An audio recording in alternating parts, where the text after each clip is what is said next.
Good morning everyone.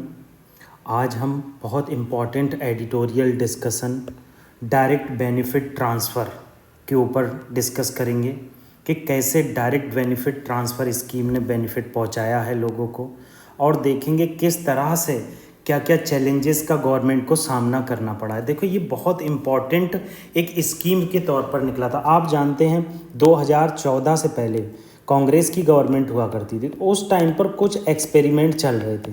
तो ये 2013 में एज ए पायलट बेसिस पर, पायलट बेसिस का क्या मतलब होता है, कुछ जगहों पर ये स्टार्ट हुई थी, मगर 2014 के बाद इसे हर जगह इम्प्लीमेंट कर दिया गया। डायरेक्ट बेनिफिट ट्रांसफ़र स्कीम का सबसे बड़ा बेनिफिट जो मिला है वो सेंट्रल गवर्नमेंट को मिला है। कैसे? इसने इंटरमीडिएटरी गायब कर दिए। पहली इंपॉर्टेंट चीज़, इंटरमीडिएटरी मिनिमाइज़ कर दिए, और डायरेक्ट जो कस्टमर हैं या कह लो डायरेक्ट जो हमारे सिटीजन हैं उनको बेनिफिट डायरेक्टली ट्रांसफ़र किया जा सका। देखो, अगर आप न्यूज़ में देखोगे ये न्यूज़ में आर्टिकल क्यों था, क्या रीज़न था, देखो ये बहुत इंपॉर्टेंट एडिटोरियल डिस्कशन है। आपका जीएस पेपर 3 इकोनॉमिक सेक्शन का बहुत बड़ा पोर्शन ये कवर करेगा। देखो क्या हुआ है, 2014 से लेकर 2023 तक गवर्नमेंट क्या कह रही है, government has saved 2.73 lakh crore of tax payer money from 2014 to 2023 by adopting direct benefit transfer to send money directly to the targeted beneficiaries. देखो मतलब 2.73 लाख करोड़ का बेनिफिट मतलब हुआ है कि जो टारगेटेड बेनिफिशरीज हैं उनको जो स्कीम का बेनिफिट प्रोवाइड किया गया है वो डायरेक्टली किया गया है, उसमें इंटरमीडिएटरी का रोल नहीं है कुछ भी। अब देखोगे, अगर आप डायरेक्ट बेनिफिट ट्रांसफ़र स्कीम के बारे में अगर कुछ जानना चाहोगे तो सबसे इंपॉर्टेंट चीज़ होती है कि इसका ऑब्जेक्टिव क्या है, मतलब हम क्या चीज़ अचीव करना चाहते हैं। देखो, पहला इसका मेन ऑब्जेक्टिव था ट्रांसपेरेंसी। हम जानते हैं कि इंडिया में करप्शन ब्रिटिश ईस्ट इंडिया के टाइम से चला आ रहा है। Due to that corruption government official are involve in very tax payers income, मतलब टैक्स पेयर्स के इनकम को बहुत ज़्यादा खाया जाता है। किसके द्वारा? हमारे ऑफिशियल्स के द्वारा। तो ये जो ऑफिशियल्स के द्वारा पैसे का आवागमन होता है, जो लेन देन होता है, जो करप्शन बढ़ता है, इस करप्शन को मिनिमाइज करने के लिए government direct benefit transfer scheme लाई। इसने क्या किया? सबसे पहली चीज़ ट्रांसपेरेंसी लाई कि आपका डेटा जो है बिल्कुल कंप्यूटर में रहेगा, आपको जो भी आप डेटा देखना चाहते हैं वो आपको मिल जाएगा कि क्या क्या बेनिफिशरी हैं, किस किस को ये स्कीम्स पहुंची है। तो पहली इंपॉर्टेंट चीज़ ट्रांसपेरेंसी आई। दूसरी इंपॉर्टेंट चीज़, जो लूप होल थे, पिल्फरेज का मतलब होता है कि जो पैसे का लीकेज था उस लीकेज को ख़त्म किया गया। लीकेज कैसे होता है? जैसे मान लो मनरेगा स्कीम है, अब मनरेगा स्कीम ने रामू ने रजिस्टर्ड किया, मगर रामू ने जो रजिस्टर्ड किया उसको पैसा नहीं गया, मगर श्यामू के बैंक अकाउंट में डाल दिया गया। अब ये बैंक अकाउंट जो है श्यामू का है, मगर ये पता नहीं चल रहा है क्योंकि डेटा नहीं है। तो लूप होल से क्या हुआ कि रामू को पैसा नहीं मिला, रामू से कह दिया गया गवर्नमेंट की तरफ से पैसा ही नहीं आया। आपने क्या किया? कैश की फॉर्म में श्यामू को दे दिया, रामू जो है वो ऐसे ही रह गए। तो इस तरह से जो करप्शन होता है वो बच जाता है। आप एक एग्जांपल ये ले लो, आप प्रधानमंत्री आवास योजना का एग्जांपल ले लो। आप कैसे ले सकते हो प्रधानमंत्री आवास योजना? मान लो डायरेक्ट बेनिफिट ट्रांसफर स्कीम नहीं आई है, आपको गवर्नमेंट ने कहा कि जिस लोगों के पक्के घर नहीं हैं, कच्चे घर हैं, हम उन्हें 1 लाख रुपए ट्रांसफ़र करेंगे। अब वो डायरेक्ट बेनिफिट ट्रांसफ़र स्कीम नहीं है, अब जो पैसा है ऑफिशियल्स के थ्रू जाएगा। पहली बात, ऑफिशियल्स उस पैसे का यूज़ करते रहेंगे, आपसे कहेंगे कि पैसा जो है गवर्नमेंट की तरफ आया ही नहीं है। रूरल एरिया में कोई न्यूज़ नहीं, कोई लॉ एंड ऑर्डर नहीं, कोई कुछ भी नहीं होता है रूरल एरिया में, बहुत सारे रूरल एरियाज़ में। तो क्या होता है उस केस में? क्या होता है, जो आपका पैसा है वो ऑफिशियल्स के द्वारा, पॉलिटिशियंस के द्वारा खा लिया जाता है। तो ये चीज़ यहाँ बताई गई है कि पिल्फरेज घटेगा, ट्रांसपेरेंसी आएगी और डिस्ट्रीब्यूशन ऑफ फंड में बहुत इजीनेस आ जाएगी। लॉन्च क्या किया गया?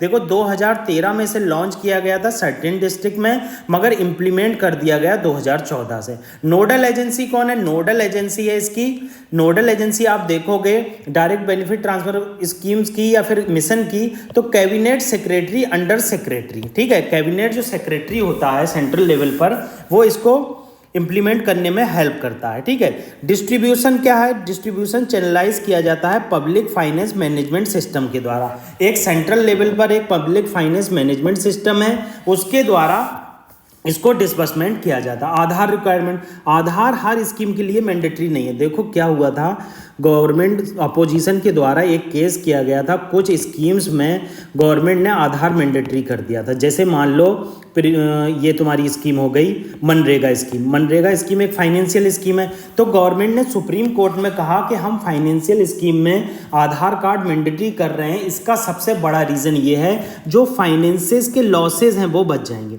तो सुप्रीम कोर्ट ने उनकी इस बात को मान लिया और अदर स्कीम में आधार की मैंडेटरी खत्म कर दी। तो क्या किया गया कि जैसे मनरेगा हो गया, आज की न्यूज़ आपने देखा होगा अगर न्यूज़पेपर, तो गवर्नमेंट ने कहा है कि आधार मैंडेटरी है, मगर ये डेट 5 बार बढ़ाई जा चुकी है। 5 बार कहा गया है कि जिनके पास आधार नहीं है उन्हें मनरेगा के थ्रू रोजगार दे दिया जाए, और पीडीएस जो पब्लिक डिस्ट्रीब्यूशन सिस्टम होता है उससे भी अन्न दे दिया जाए। तो ये स्कीम मनरेगा के थ्रू जो है आधार का लिंकेज को 5 बार बढ़ाया जा चुका है। तो गवर्नमेंट का कहना है अब हम इसे नहीं बढ़ाएंगे, जो लोग इसमें कवर नहीं होंगे वो नहीं होंगे क्योंकि उनके पास आधार नहीं है। तो सुप्रीम कोर्ट भी इसमें हामी भरता है कि फाइनेंशियल जो रिसोर्सेज वेस्टेज होता है गवर्नमेंट का वो बचेगा अगर आधार को मैंडेटरी किया जाता है, मगर डायरेक्ट बेनिफिट ट्रांसफर सारी जगह पर मैंडेटरी नहीं है। तो यहाँ पर यही चीज़ यहाँ पर बताई गई है।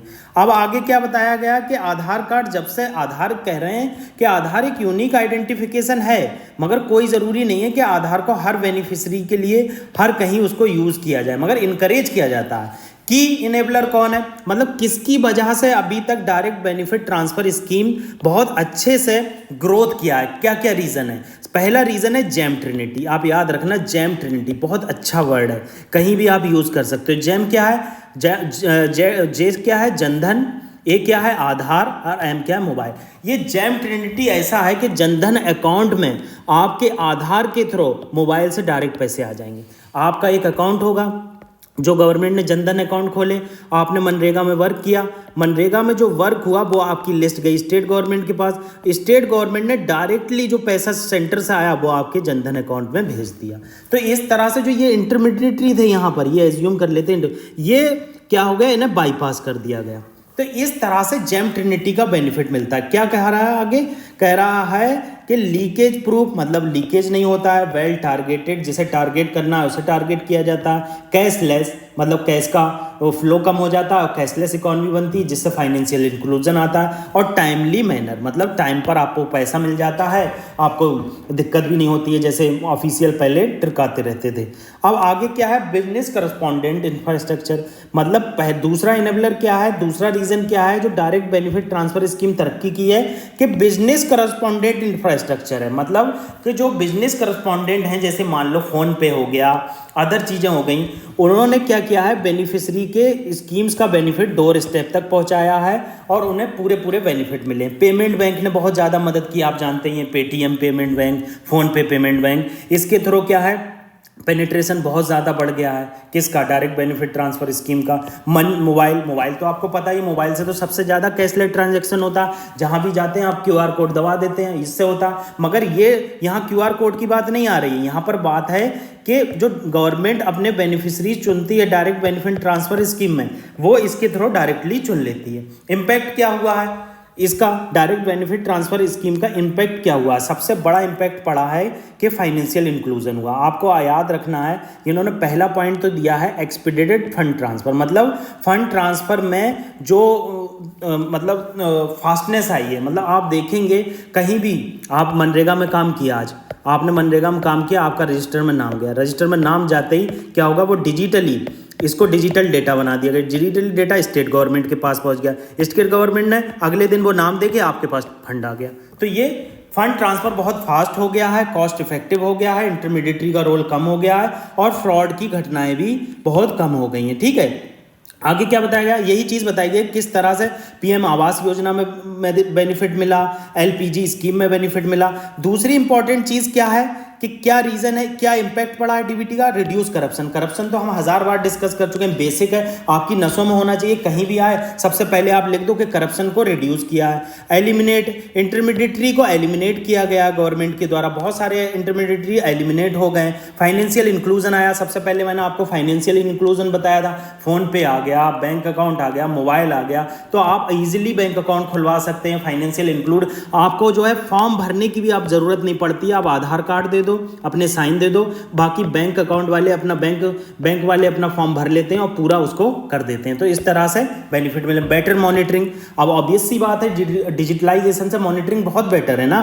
कंप्यूटर में आपने लिस्ट बना दी, ये पर्सन है, इनको ट्रांसफर किया गया, इन लोगों को ट्रांसफर नहीं किया गया, उसका ऑडिटिंग कर दिया, ऑडिटिंग के थ्रू आपने देख लिया किस किस को ट्रांसफर किया गया। एम्पावर सिटीजन, सिटीजन को एम्पावरमेंट मिला, विमेन के डायरेक्ट अकाउंट में पैसे जाने लगे हैं, तो जो शराबी उनके हस्बैंड हैं उनको पैसा नहीं जाता है, तो गवर्नमेंट के थ्रू विमेन भी एम्पावर हुए, सिटीजन भी एम्पावर हुए। अब चैलेंजेस आप देख लो, चैलेंजेस बहुत इंपॉर्टेंट है। इतना सब कुछ हमने डिस्कस किया, अगर आप इसी को चाहें तो चैलेंजेस बनाकर लिख सकते हैं। बेटर मॉनिटरिंग है, इसमें आप कह सकते हैं कि लूप होल है, डेटा बहुत लेट अपलोड होता है। एम्पावर सिटीजन है, आप इसमें कह सकते हैं विमेन को डायरेक्टली स्कीम्स का बेनिफिट नहीं पहुंच रहा है, ये चीज़ है। फाइनेंशियल इंक्लूजन है, कह सकते हैं कि ट्राइबल एरिया तक ये स्कीम नहीं पहुंची। तो चैलेंजेस क्या होते हैं, जो आपने इम्पैक्ट देखे किसी स्कीम के, उसी को चैलेंजेस में आप बदल सकते हैं। देखो कैसे, पहली बात बताई गई है आइडेंटिफिकेशन ऑफ बेनिफिशरीज। क्या होता है, जैसे पीएम किसान योजना के अंदर क्या है, डेटा का अभाव है, क्योंकि जो एलिजिबिलिटी क्राइटेरिया है, मैंने पीएम किसान योजना परसों के प्रीलिम बूस्टर में डिस्कस की थी और मैंने आपको बताया था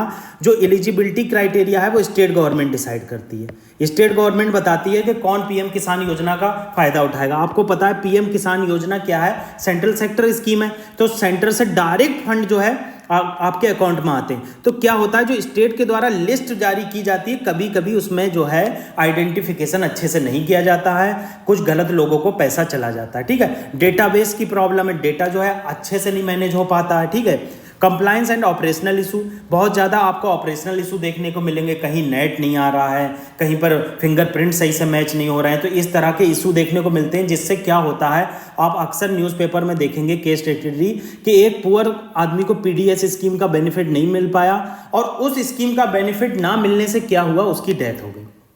तो इस तरह के इशू सुप्रीम कोर्ट में भी जाते रहते हैं, हाई कोर्ट में भी जाते रहते हैं। जो सोशल ऑर्गेनाइजेशन है वो इस तरह के इशू उठाते रहते हैं। आगे क्या है, लो फाइनेंशियल इंक्लूजन, मतलब जितना ज़्यादा लेवल पर फाइनेंशियल इंक्लूजन होना चाहिए था उस तरह नहीं हो पाया है। आप अगर ऑब्जर्व करेंगे, जो डाउन ट्रॉडन है कम्युनिटी हैं वो अपने अकाउंट नहीं खुलवाती हैं, उनके आधार कार्ड भी नहीं है, तो इसके बेनिफिट उन्हें नहीं मिल पाते हैं। डिजिटल डिवाइड एंड इलिटरेसी, जो पुअर 20% लोग हैं हमारे इंडिया में, उसमें से केवल 2% लोगों के पास कंप्यूटर है, केवल 8% लोग जो है उसमें से इंटरनेट चलाते हैं। ये ऑक्सफैम की रिपोर्ट है, digital divide by Oxfam. Oxfam ने एक रिपोर्ट दी और इसमें बताया गया कि डिजिटल लिटरेसी और डिजिटल इलिटरेसी और डिवाइड किस तरह से वर्क करती है। अदर इशू क्या है, अदर इंपॉर्टेंट चीज़ देख लो, ग्रीवेंस रिड्रेसल मैकेनिज्म अच्छे से वर्क नहीं करता है। बेनिफिशरीज के जो ग्रीवेंसेज, मैं किसी प्लेटफॉर्म का नाम नहीं लेना चाहता, आप पेमेंट ट्रांसफ़र स्कीम देखोगे, आप अपने मोबाइल में ही देख लो, आप डायरेक्ट कस्टमर केयर से बात नहीं कर सकते, आपको मैसेज डालना पड़ेगा। आप कहोगे मुझे बात करना है तो बहुत लंबी प्रोसेस आएगी। तो ग्रीवेंस रिड्रेसल मैकेनिज्म बहुत इजी होना चाहिए कि अभी तक हमारा फंड क्यों नहीं आया, डेटा का कहाँ ब्रीच हो गया। सिटीजन को एम्पावर किया जाना चाहिए, आर्टिकल 19 के तहत right to know, article 19 right to know के अंदर अधिकार होना चाहिए, उसको अच्छे से इंप्लीमेंट करना चाहिए। वे फॉरवर्ड क्या है, वे फॉरवर्ड में यही लिख सकते हैं हम कि ग्रीवेंस रिड्रेसल के लिए एक मैकेनिज्म बनाया जाना चाहिए। कॉन्स्टिट्यूशनल का जो फंडामेंटल राइट है आर्टिकल 19, उसके तहत जो है राइट टू नो का अधिकार है कस्टमर्स को, तो उनको प्रॉपर फैसिलिटी प्रोवाइड करना चाहिए। बेटर कोऑर्डिनेशन एंड इंटरेक्शन होना चाहिए। क्या होता है, बहुत सारे डिपार्टमेंट और मिनिस्ट्री के बीच में कोऑर्डिनेशन नहीं होता। आपको एक एग्जांपल बताता हूँ, जैसे मान लीजिए आपके गांव में ये रोड बना, इस रोड पर पीडब्ल्यूडी वाले इस रोड को बना गए, अब टेलीफोन वाले आएंगे इस रोड को उखेड़ कर चले जाएंगे। अब बताइए, ये 10-20 सालों में रोड बना, टेलीफोन वाले आके उखेड़ कर चले गए, तो ये कोऑर्डिनेशन नहीं था तभी तो हुआ। ये बहुत जगह देखने को नहीं मिलता है। अगर आप इस एग्जाम्पल को झूठ मान रहे हैं तो आप कहीं भी जाके पूछ लीजिए, कहीं कहीं रोड बनता है, उसके बाद टेलीफोन वाले आते हैं या अदर डिपार्टमेंट वाले आते हैं, उखाड़ कर चले जाते हैं। तो कोऑर्डिनेशन और इंटरेक्शन दोनों के बीच में बहुत होना जरूरी है। वुमेन एजेंट को प्रमोट करना चाहिए, ऑब्वियस सी बात है, वुमेन एजेंट प्रमोट होंगी तो उन्हें direct benefit benefit transfer direct women को मिलेगा, जिससे क्या होगा, शराबी पति जो हैं उनके वो उसका लॉस नहीं कर सकते फंड का। डिजिटल इंफ्रास्ट्रक्चर को प्रमोट करना चाहिए भारत नेट की तरह। आप जानते हैं भारत नेट क्या है, पंचायत में फाइबर लाइन बिछाने का एक प्रोजेक्ट है। अब इसमें क्या है, जो फंड दिया जाएगा डायरेक्ट स्टेट गवर्नमेंट के थ्रू पंचायत में फाइबर लाइन बिछाई देगी। अब डिजिटल इंफ्रास्ट्रक्चर होगा तो लोग मोबाइल पे वेबसाइट पर चेक कर सकते हैं कि हमारा नाम आया नहीं आया स्टेट गवर्नमेंट की लिस्ट में। तो ये इंपॉर्टेंट आर्टिकल था हमारा डायरेक्ट बेनिफिट ट्रांसफर स्कीम से। बहुत अच्छा आर्टिकल है, आप इसके चैलेंजेस लिख लीजिए, आप इसको इम्पैक्ट लिख लीजिए, बहुत इंपॉर्टेंट है। अगर कोई प्रॉब्लम है आप हमें @WASIH34 पर कॉन्टैक्ट कीजिए टेलीग्राम पर। Thank you very much. You'll need to add contact information for